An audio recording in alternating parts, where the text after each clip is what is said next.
Firestone, and today I'm going to show you my new desert garden that I'm planting in my backyard and do a how-to on how to plant like a succulent or a dry garden type plant.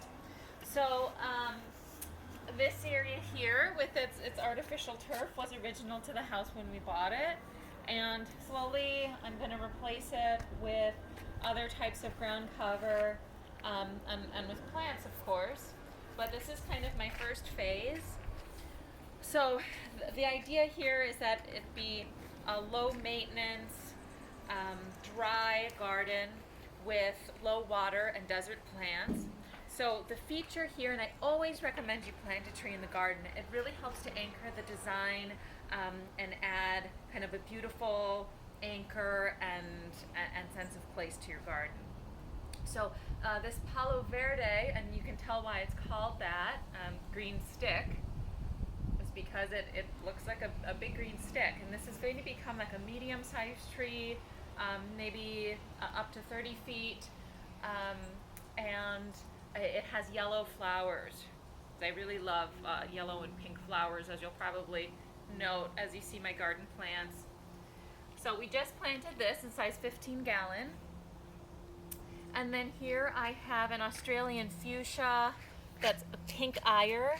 Most of these bell-shaped flowers have faded now, but it does have these pretty pink bell-shaped flowers that are much larger than most of the flowers on Australian fuchsia, and this really nice forest green, almost blue-green evergreen foliage. So this will be kind of a smallish shrub.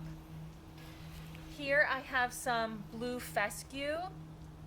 This is a miniature kangaroo paw. These are Australian plants. Australian plants are very well suited to our Mediterranean climate here in the San Francisco Bay Area. This is Kanga Pink here. I think there's also a pink pearl. So that's a Nigaxanthus or kangaroo paw. When you're gardening with this, you want to wear gloves, and if you're deadheading the flowers, you might even want to wear a mask because the fuzzy fur on the flowers can be irritating. This is the buds are about to burst, but there's no flowers quite yet. Hopefully we'll get some by next week. So this is a yellow Mexican primrose. You'll notice a lot of desert plants have these kind of thin leaves, and this is to help them conserve water. My daughter's sneezing. And so this is going to be kind of a fluffy mat with poppy-like yellow flowers. I'm really excited for that. So this is more of a ground cover plant. This here I just got from the Ruth Bancroft Succulent Garden in Walnut Creek, and I'm really excited about it. I've always wanted to know what this plant is when I see it in other people's gardens. I just love it. So it's actually related to hibiscus. This is, the botanical name is Alogyne or Allogene.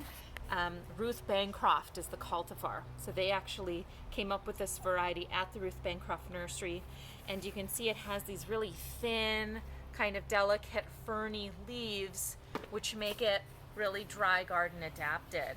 So you can plant this with succulents and cactus and other plants like this.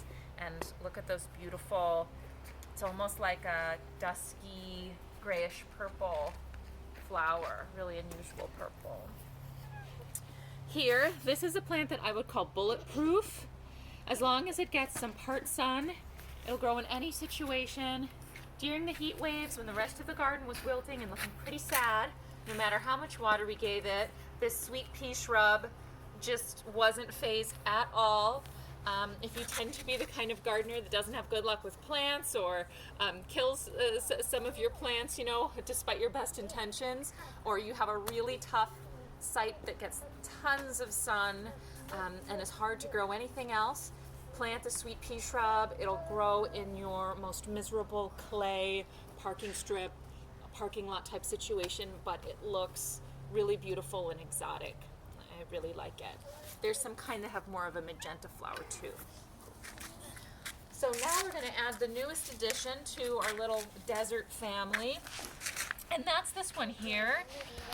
I also got this from the Ruth Bancroft Garden, and I'll show you what you can do to make a heavy soil more suitable for planting these. Now you can buy a desert mix, like a pre-made, pre-mixed desert mix. Just want to amend your garden soil so that it'll drain faster.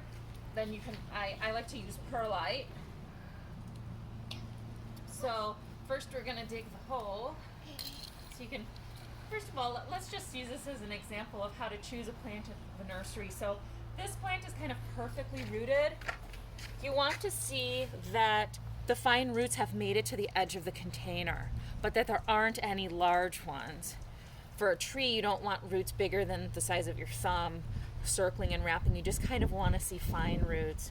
If it's lightly rooted, most of the root ball is just going to fall off and you might just have a tiny little root ball at the top. That's okay. Sometimes you can plant a plant that way, but this is perfect. So to set yourself up for success, this is kind of the right rooting that you want to plant. So don't judge it on the size of the plant in the container, although that can be an indicator.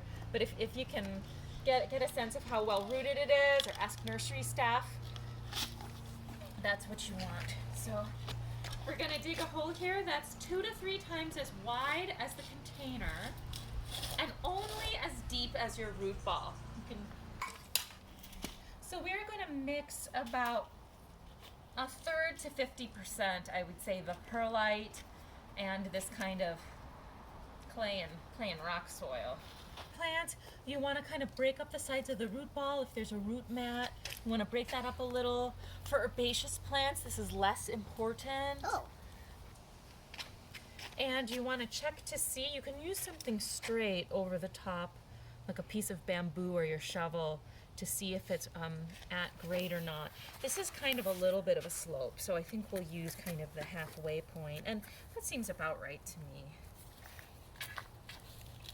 So, backfilling. And just make a berm. I'm gonna water at least the size of the container. I just got done putting a gallon of water on here. You can water it 1 to 5 gallons for a 1 gallon plant. So again, thank you for watching and joining me on this garden adventure. We'll see you soon.